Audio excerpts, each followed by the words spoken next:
We've been working again. We went back at the beginning of the year. We always kind of go back and ask ourselves, well, how do you know what you know? Particularly when it comes to this thing that we call God or the divine or love or nature or spirit, whatever term we choose, whatever term we're comfortable with.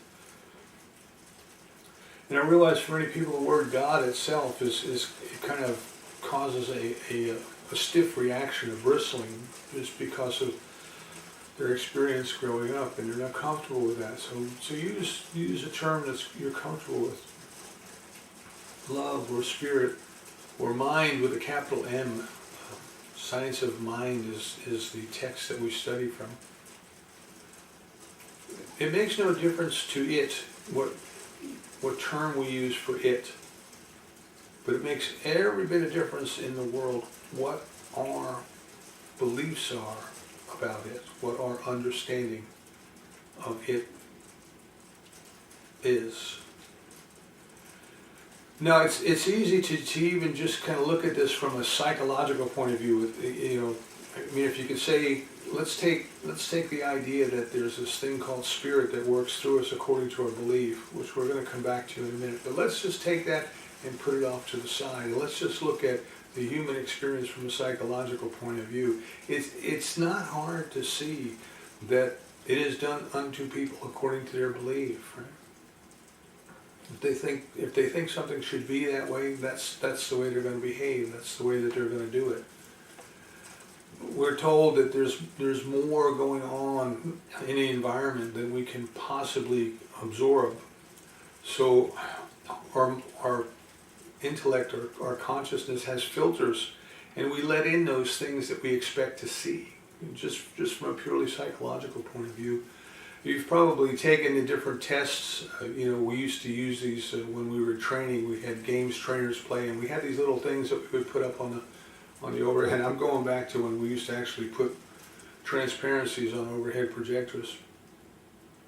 And you might remember some of them, but if you look at it, it was kind of a black and white, almost a cartoon-like drawing. And if you look at it one way, it was a beautiful young woman and sitting in front of like a dresser with 3 vanity mirrors on it, like a makeup station where she would be getting her hair and makeup on. But if you looked at it another way, it was an old woman with a weathered face and wearing a headscarf, a babushka. And it was put up for a couple of reasons. We would put it up. First, it would kind of show us that there's usually at least two ways of looking at things. But we tend to see that which we are attuned to, that which we expect to see. Another example I remember reading, it was in a book, I think it was called Success Through a Positive Mental Attitude by W. Clement Stone. And it was this black and white picture. And it just looked like an abstract pattern of patches of black and white. Excuse me, I get more water. And they asked us to identify that picture. And when you gave up, you could turn the page and it would give you the answer. And once they gave us the answer, even though we couldn't make out from looking at that picture what it was, once they gave us the answer, which was it was a cow, then we could see it. It was an extreme close-up shot of a cow's face. I mean, it was just an eye and a nose, and without having the context, without having the preconceived notion that we were going to see a cow, we didn't see it. We didn't see it. So just simply from purely a psychological point of view, we can say, well, what we expect to see, we see. What we believe, we tend to produce the circumstances in our life that agree with our preconceived notion of the way things are and the way things ought to be. If we believe that we must struggle, that we must work hard, that we must eat our bread by the sweat of our brow, we must bear our children in labor, in pain, if we must do these things because of some kind of a punishment that has been heaped upon all of humanity, we will tend to have that experience. We will tend to see life as a struggle, something that needs to be worked against, and fought against. And if you look at even in the news today, there are people who just are constantly struggling with something. It's like they'll go on the talk radio circuit on Monday, and on Tuesday, and on Wednesday, they're just railing against something, and then on Thursday and Friday they start to move to a different subject, and then boom, on Monday they are just railing against that new subject. They always have to have something to struggle against. And if you look at that and say, well, why is that so? It might be a deep belief that life needs to be a struggle. Life needs to be a struggle. Stuart Wilde wrote a wonderful little booklet called Life Was Never Meant to Be a Struggle. When it comes to understanding our beliefs, things that we believe, we don't really necessarily intellectually or consciously understand everything that we believe. All right, so our intellect likes to convince us that it is the king of our world. It knows everything, it understands everything that we have, it has figured out for us. And it is a great and valuable tool, don't get me wrong. But even the intellect itself tells us that it doesn't know everything. If you remember a couple months ago we were talking about some programs we watched with Carl Jung, and he was talking about what he called the subliminal mind, And there's this huge portion of the total self of what we are. There's this huge portion of the total self that is unknown to the intellect. And yet this huge portion of our total self has more influence over our behavior than our intellect does. And you can see that people do things that they don't want to do. They don't know why they did that. What drove them to this particular behavior, whatever that behavior might be. Eat something. We want to go on a diet, and the car just kind of pulls itself through the drive-through at the donut shop. There's all these different things that tell us that there is something that is part of us that the other part of us, the part that's most familiar to us, the intellect, doesn't know about. Just purely from a psychological point of view, not even getting into the spirituality of this for just a moment. So we can see, even from the psychological point of view, we can see that what we believe, what we expect, we tend to outpicture in our life. We tend to demonstrate in our life. We tend to see that. And now we come to this idea of, well, what is a belief? And what are our deepest beliefs? Now, belief is kind of an interesting term, an interesting word. It can mean anything from, an absolute positive certainty to a suspicion, Well, that's what I believe, Who's going to win the World Series this year? Well, I believe it's going to be the Mets, Are you positive? Are you certain? Would it shatter your world if they didn't make it through the playoffs? No, it's just I believe they'll do that, So belief has kind of this wide range of degrees of belief, if you want to call it that. But there are some that we hold very, very deeply. There are some that we are very attached to. We will fight for them. We will die for them. Our values, our deepest beliefs, we call our values. And our concept of this thing that we call God, our religions, tend to represent our deepest beliefs. The ones that, you might come to me and say, well, Jim, could I convince you that the Mets aren't going to go to the World Series? And I said, well, yeah, let's look at it. And you can give me some evidence. You could say, well, their record is not going to let them into the playoffs this year. There's no way that they're going to get to the World Series. And I say, oh, okay. Yeah, you've convinced me. You see, you've convinced me. I've changed my belief. but it wasn't a very deeply held belief. But when it comes to these ideas then about what God is and what we are in relationship to God, even if there were no God, even if it was just something that people believe, you can see how these ideas really direct their lives. How people are willing to go to war, how they are willing to fight, how they're willing to die, how they are willing to kill other people because of their idea of God. Joseph Campbell, in one of his works, it might have been one of the interviews he did with Bill Moyers, and he said, if you go to the Middle East is in constant turmoil. He said you have three major world religions there that all come from the same place. They all come from Abraham. Right? They're all the religions of the book. He says we have three groups that are at each other's throat because they have different ideas about the same God. This is how powerful our ideas are, simply at a psychological level.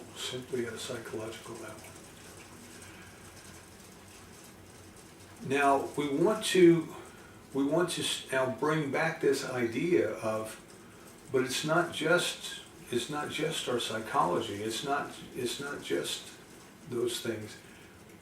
That what we are suggesting, what we are asserting, and what needs to be tested by each and every one of us, what needs to be demonstrated as true, is that we live in a spiritual universe, that we are spiritual beings in a spiritual universe. And the way that this spiritual universe works is it is done unto us according to our belief. That's quite simply, you call that the law of mind. Dr. Holmes called it. And you see this theme rising in different cultures and different religions over time. In Christianity, Jesus said, pray believing in your heart. But see, now there's the heart. It's a different kind of belief than an intellectual assenting. So this idea then of believing in the heart equates to what I believe Carl Jung would call the subliminal mind, right? That part of us that is the subjective or the subconscious or the subliminal. When you pray believing in your heart, right? So if the intellect wants it, but the heart doesn't want it, guess what's going to win? There's an old quote, when the imagination and the will are in conflict, the imagination will always win. The imagination will always win. I can't remember who said that. Right? So the will wants this. I want this, but the imagination does not want this. The heart does not want this. And that's the part of us that has more control over us than the intellect. In Proverbs it says, as a person thinks and believes in your heart, so are they. Very much the same thing, right?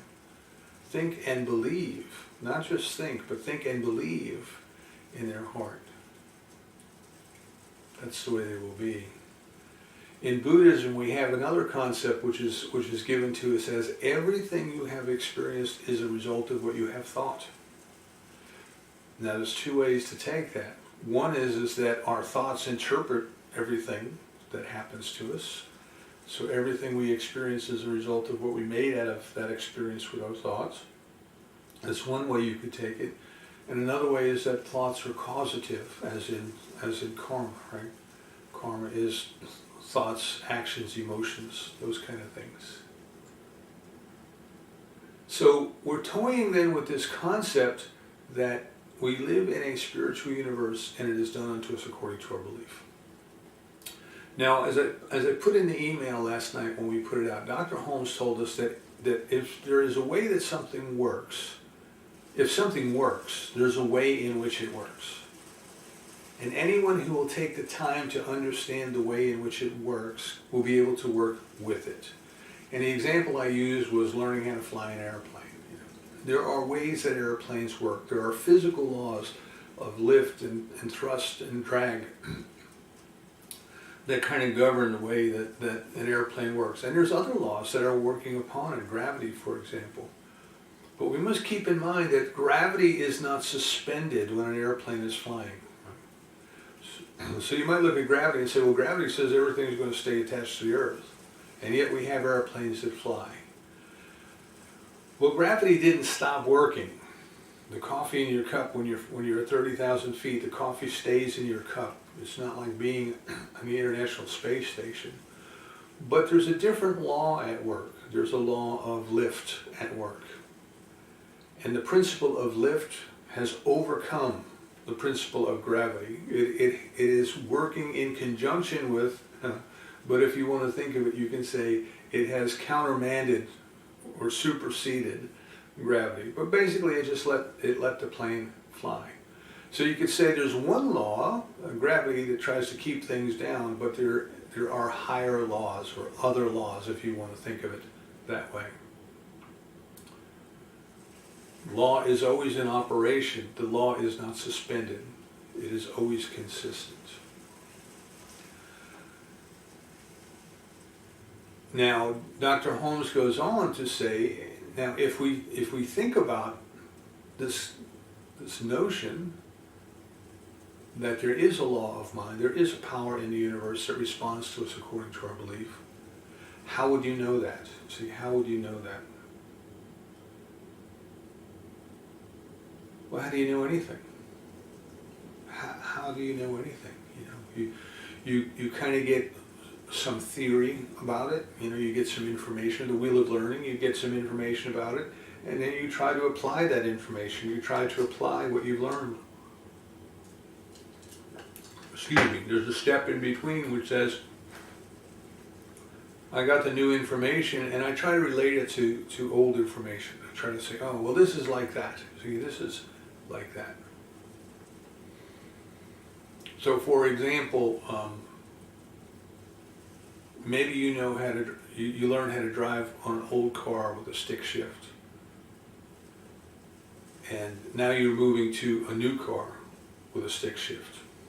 And you say, well, I can transfer that knowledge. You see, one is like the other.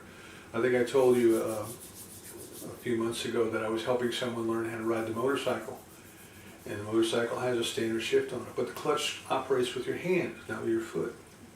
And I just asked him, I said, have you ever driven a straight drive vehicle? He said, oh yeah, a pickup truck. I said, okay, well, you know how a clutch works then. So you can take that concept of how a clutch works from the truck and you can just apply it to the motorcycle. Just realize that you squeeze with your hand instead of pressing with your foot. So we get new information, we try to relate it to old information, and then we practice. Then we go out onto the driving range, for example, with the motorcycle, and we practice. We learn how to operate that clutch. See? And as we're practicing, we get this feedback. We kind of say, oh, well, it's very similar, but it's a little bit different, and I have to squeeze just a certain amount, and we gather the information we need to become proficient with it. And that's typically how we learn anything new. So Dr. Holmes comes to us and he says, the way that we develop faith in our theories, the way that we develop faith in these ideas is we study the theory, but then we practice it. So here's where we come to, as I mentioned, Thomas Trower wrote a little booklet called The Creative Process in the Individual.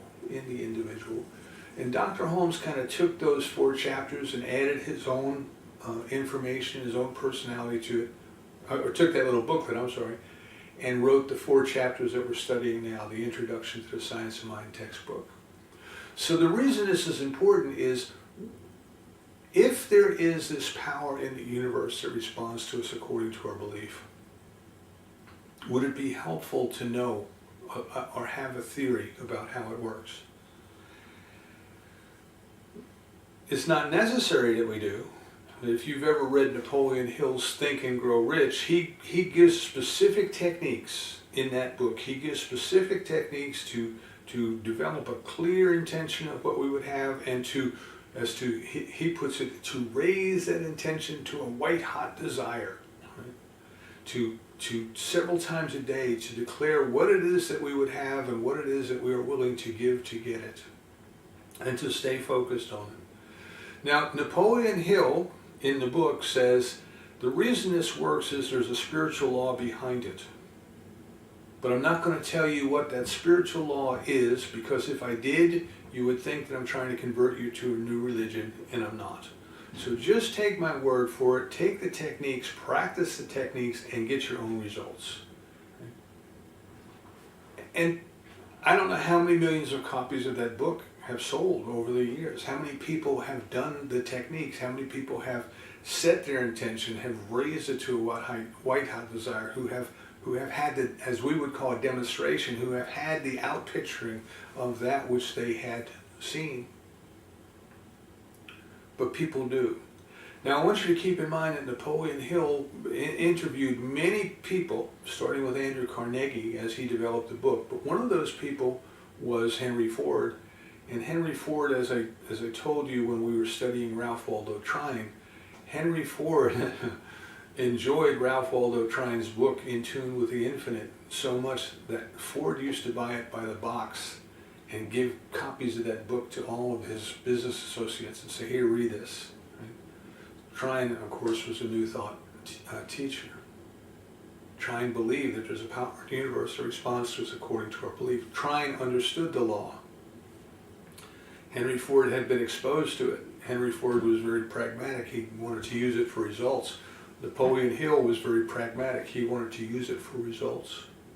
So it's not necessary to understand the theory, but it is very important to us if we are interested in using these ideas and exploring these ideas as our handle to get a grasp on the divine, right? So the divine is so big that we can't get our mind around it. So we have to find an entry point, and the entry point we're using is there's a power in the universe that responds to us according to our belief. So we say that, and we say, well, if so, why? How could that be so? And if so, then what can I do about that? So the what can I do about it is the simpler of the two. The what can I do about it is you can test it. You can learn a specific technique, and you can use that specific technique, and you can test it. So let's go into a little bit of theory then, and this is again where Troart comes in with the creative process in the universe. There's one fundamental question, I tell everybody, is just one question that you need to consider, because all other questions come from that. And that question is this: did matter create consciousness, or did consciousness create matter? Did matter create consciousness, or did consciousness create matter? And from a spiritual point of view, we would say, well, that consciousness created matter. Right? In the beginning was the Word was made flesh. God spoke its word. In the beginning was the chaos, and the face of God moved upon the face of the waters. Right? So the creation stories from different cultures is that in the beginning, God. For the first words of the Old Testament, in the beginning, God. In the beginning, God. And creation was a conscious act, an act of will, an act of volition, a deliberate act. The Creator said, let there be, let there be. And this command, if you want to call it such, this declaration, this command of the Creator caused something to happen. Caused something to happen. Moved upon the face of the waters, if you want to put it in that language. But something happened, and creation happened. See? Now we want to keep in mind that God is, God was, God always will be. There was never a time where God was not. So there was never a time where creation was not. So when we're considering in the beginning, we are considering in the beginning of a specific part of creation. God is always begetting, always begetting. Meister Eckhart says that the divine is always begetting the only begotten Son. That's you, that's me, the only begotten. That is always begetting the always begotten. But the point of the story is that the beginning of a creative process starts with the intention, starts with the specific desire, the specific will to have something. On the first day there was light, see? And that word that was used for light is enlightenment, enlightenment. See? And if you go back and look at the story in Genesis, the sun didn't come until the third day. Well, there was light on the first day, but the sun didn't come until the third day. Where did the light come from? And it's because it's enlightenment. The first and most important is the awakening, the awareness. But nevertheless, the divine spoke its word, and the word was made flesh. The word came into manifestation. If we switch over to physics for a minute, we see that energy becomes matter, takes form, takes shape, becomes matter, expresses itself in form and shape for some time, and then it goes back into energy. E = mc squared. Energy cannot be created, energy cannot be destroyed. Energy simply changes form, changes form. Where did the energy come from? The energy becomes matter. Where did the energy come from? See? In the beginning, God. In the beginning, God. God was the energy. The energy is some part of the divine. So here, if you will, here is where kind of physics and spirituality come together. Remember in the beginning I said, Dr. Holmes said that we look forward to the day when religion and science shall walk hand in hand from the visible, which is the demonstration, which is the world around us, into the invisible, which is the energy that was before it all began. So physics gives us the Big Bang and says the moment before the Big Bang there was just this singularity, this unity, that everything was kind of crunched down into a tiny little space. And we have no idea what it was like because the laws of logic and reason and our way of studying and measuring and testing things would not have worked. So there's this great unknown, but it is a singularity, it is one. And the great spiritual teachers will tell us that in the beginning was God and God was one. And then in physics we have the Big Bang of that one going out and becoming many. And in spirituality we have the one expressing itself in many different forms, becoming many. So the idea then is that the way that the divine creates is through an act of will, through an act of intention, through an act of declaration.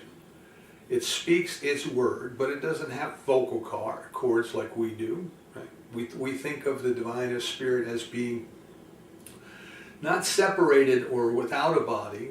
We in fact would say the entire universe as we see it is some part of the body of the divine. But we think of spirit as not being dependent upon the body. It does not require the body. It is consciousness independent of the body. It's kind of like if we could learn how to become lucid while the body is sleeping, we would be pure consciousness, but the activity of the body would not restrict the movement of that consciousness as it does when we are awake. So since the divine doesn't have vocal cords, how does it speak? What are we talking about when we say it speaks? And we were talking about thought. We were talking about a movement in consciousness, a mental action. So the divine creates by speaking its word, and then something that we would call the law of mind, something takes that command and makes it so. Something that is extremely intelligent, that knows how to get things done, but never changes what it's told to do. So Dr. Holmes gives us the example of planting your garden. If you put a tomato seed in the soil does not say to you, tomatoes give you heartburn. I'm going to give you lettuce instead. You put a tomato seed in the soil, you get a tomato plant back. The divine says, let it be, and something takes that command, let it be, and makes it so. And makes it so. What then is the stuff and substance out of which all creation comes? And if the divine is all that there is, if God is all there is, if God is the singularity that is expressing itself in unity, then it creates by becoming the thing that is created. The material, the matter of the universe is energy taking the form of matter, but where did the energy come from? We would say that the energy is some part of the divine. Because that's all there is, you see. There's not God in this stuff over here. There's not God in nothing. There's just God, in the beginning God. So the divine creates then by becoming the thing it creates. Everything then, all of matter, all of life is infused from the beginning with the life of the divine, expressing itself through that form of creation to the degree that that form of creation can cooperate with it. So we say that we think of pure spirit as being consciousness that is not dependent upon the body. But in our experience here on earth, we can see that consciousness does depend on the body. In other words, the intelligence that is flowing through the ant is the same intelligence that is flowing through us, but we have a greater capacity to receive, to accept. We have a greater ability, a larger brain, if you want to think of it that way. So from the Hindu mystics, what we were given is this concept of the divine intelligence has willfully immersed itself in ignorance, immersed itself in matter, where its potential, where its magnificence, where its perfect intelligence is kind of hidden temporarily, shielded temporarily. But it is the very desire, it is the very force that keeps pushing evolution to a new degree so that it can express itself more fully. Right? So we move from the rocks to the vegetables, and from the vegetables to the animals, and so on until we come to a being that is capable of self-awareness, which is us. So we started together, religion and science, we started together in the invisible, the singularity, and now we are working our way outward. Now, materialism would say, no, there was no intelligence in matter to start with. The intelligence just kind of chemically evolved. Right? It was not there. It just came to be. Whereas spirituality would say, no, the intelligence was involved from the very beginning, and it has been evolving. But nevertheless, we can come to the place where we can agree that this thing called self-awareness and self-consciousness exists. We can agree at the psychological level that it is done unto us according to our belief, and now we introduce the concept at the spiritual level that that is so because there is a spiritual law in the universe. And if it is done unto us according to our belief, whether we believe that consciousness just spontaneously erupted from matter or consciousness was there all along, see? This idea then of what do we believe and how to change our beliefs becomes very important to us. Now our theory that spirit is contained, if you will, in all matter, in all energy, that consciousness is there, it makes it a little bit easier to understand that how things that appear to be physically separated, human beings at a distance, for example, how there can be some kind of interaction between them. How is it, for example, that a sick person on the West Coast asks someone on the East Coast to pray for them and the sick person gets well? Well, they're not separate. See, the physicists would call it the non-locality of the universe. We are two separate individual, or we're two individualized expressions of the same life, but the life is the same, you see. We are connected. If you want to think of, being connected below the level of consciousness, we are one. All matter is one. All life is one. And then we can start to understand how we are living in, as Dean Rayden calls it, the conscious universe. Now, Dean Rayden's book, The Conscious Universe, is a good book to start if you want to kind of work the theory and work the evidence. So Dr. Holmes says, how do we develop beliefs?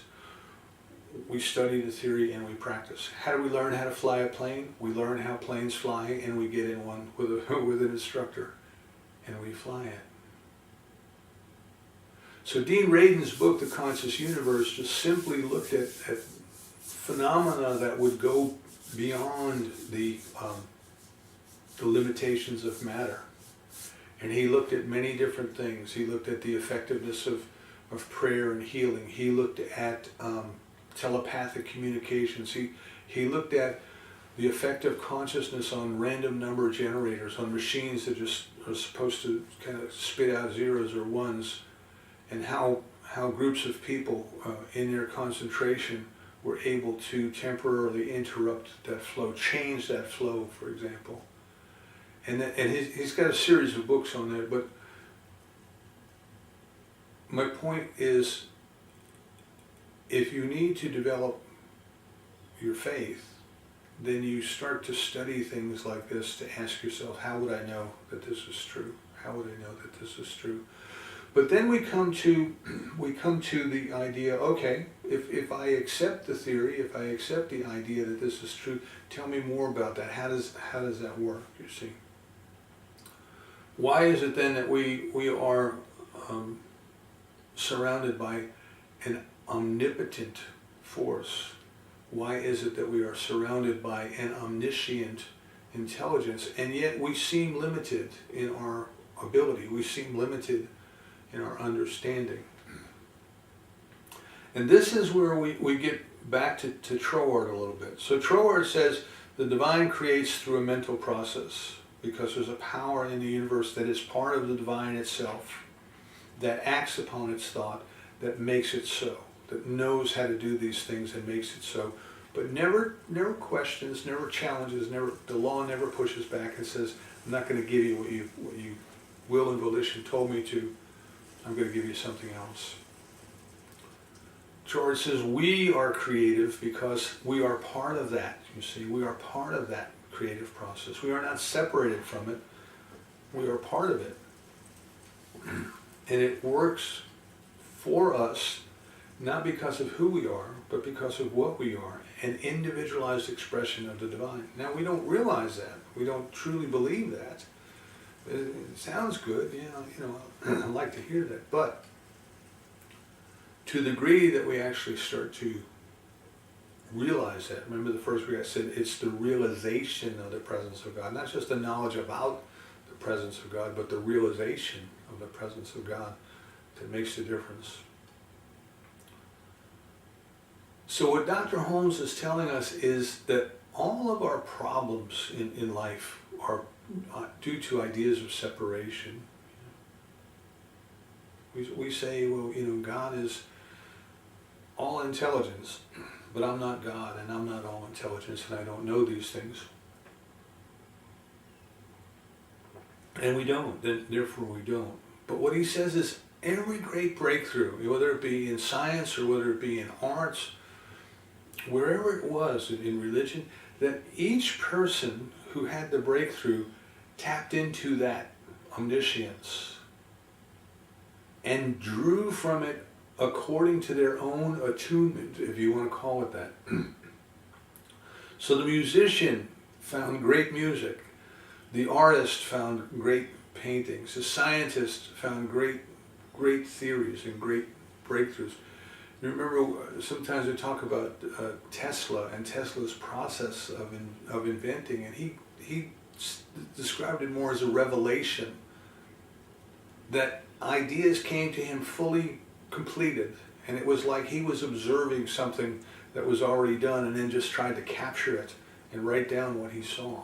See, as opposed to Thomas Edison, who was working with applied scientists, and for him it was a very disciplined approach. You know, he took the theory and he just kept trying experiment after experiment after experiment until he decided it would work or it wouldn't work. And his famous quote about trying 10,000 things, filaments for the light bulb that didn't work, and he said, well, I learned 10,000 things that don't work.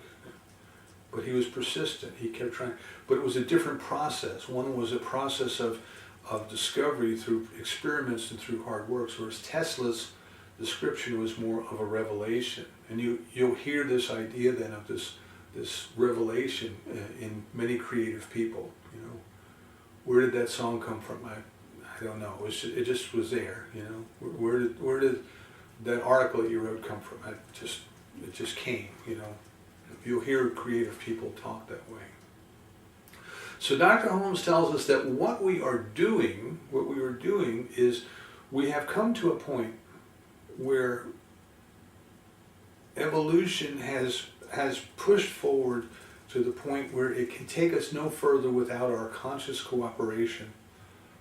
Trower tells us this. He calls it the fifth kingdom. We came from the mineral through the vegetable, through the animal, through the human, and now we are stepping into the spiritual kingdom, which means that further advancement on our part requires a conscious cooperation. We must understand how this power, the law of mind, works, and we must begin to consciously cooperate with it.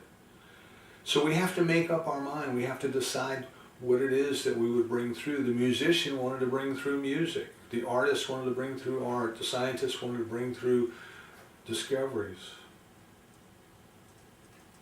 What is it that you would have in your life today? What is it that you would have?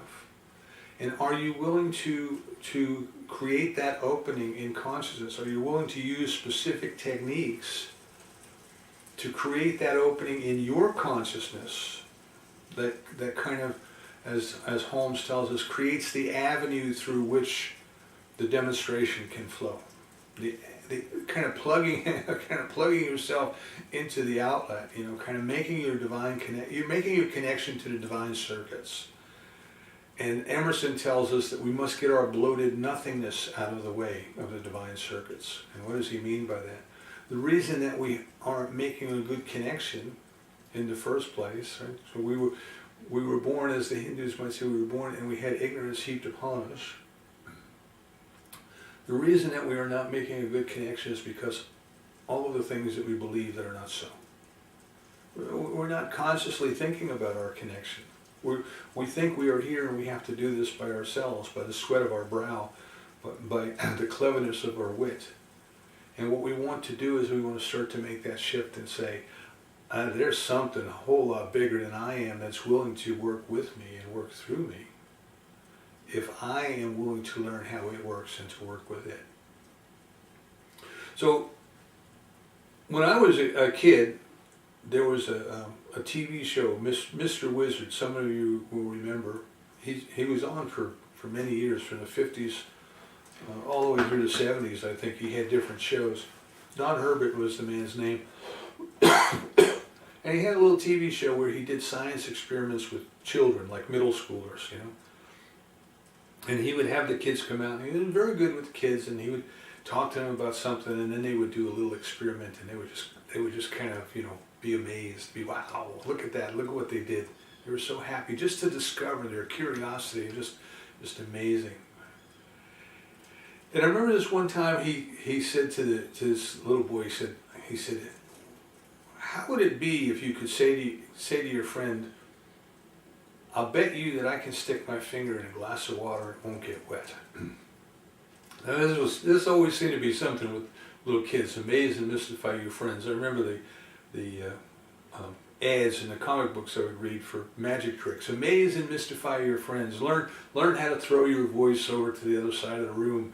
You know, send 25 cents for the instructions and all those different things. But little kids seem to always think, well, how can I use this to show off to my friends? So Don Herbert says, what would you say if I told you you could stick your finger in this glass of water and it wouldn't get wet? And the kids would say, well, that's not possible. And they would stick their finger in the water and sure enough it would get wet. He would say, well, there's something you need to do first. And he took a little, plastic jar of talcum powder, like baby powder, and he sprinkled it into the glass so that there was, just a layer of talcum powder on the top of the water. And he said, now put your finger in the water. And the kids put their finger in the water and they pulled it out and their finger was dry. And of course the science behind it was the talcum powder formed a coating or a film, and when they put their finger in, that film transferred to their finger, and that film kept their finger from getting wet. So I want to leave you with that image. Remember Vernon Howard said the image stays with us longer than the words. You and I are immersed in and surrounded by omnipotence, omniscience. We are part of omnipresence. We are connected to everyone and to everything. We are kind of swimming in this ocean of mind, but we're not getting wet because we've got a coating around us. Like the kids had the coating of the talcum powder on their finger. We have this coating around us. And this coating is all of the things that we believe that are not true. And our growth from here on in, should we decide to test this, right? Not just take my word for it, but to actually test it, is how are we going to tunnel through that coating? In specific ways, how are we going to tunnel through that coating to allow the good that awaits for us to come through? What is the good that you would have in your life today? Do you know what that is? Can you put a name on it? Aaron Curtis Hopkins says, name your good. Name your good. Napoleon Hill said, state your intention. What is it that you would have? And are you willing to let go of the things that are preventing you from having it? The ideas in your consciousness, even the deeply held values. If they're no longer serving you, it's a time to let them go. Next week we are going to pick up with how to use it. See? We're going to get into this. How do you do this? And then we are going to, over the course of the next 2 weeks, we are going to go through the specific steps of the process of spiritual mind treatment. If you have not yet got a copy of the Science of Mind textbook, please get one. Please get one and read these 4 chapters. I sent out an email last week with a link to Troart's book, which is in the public domain, and you can read that. Excuse me, Troart's a little bit difficult for some to read. I went on to the Barnes & Noble website this morning, and they had a paperback copy of the Science of Mind textbook for like $12. I don't know what the shipping was. They also had a 10% coupon off if you would order right then. And I think the Kindle edition is either $6 or $8. You can look for it on both Amazon and Barnes & Noble. But I invite you to get a copy of the Science of Mind textbook, the 1936 or 38 version of it. I can't remember which it is. But read these 4 chapters of the introduction. Please read them. Make it a study. If you were learning how to fly a plane, you would spend some time reading about flying planes. You are a spiritual adventurer in the unexplored territory of mind. Work to get the theory. Talk to people who have used this and can give you feedback. And try it for yourself. Try it for yourself. Next week we're going to pick up with how to use it. And so it is. Excuse me.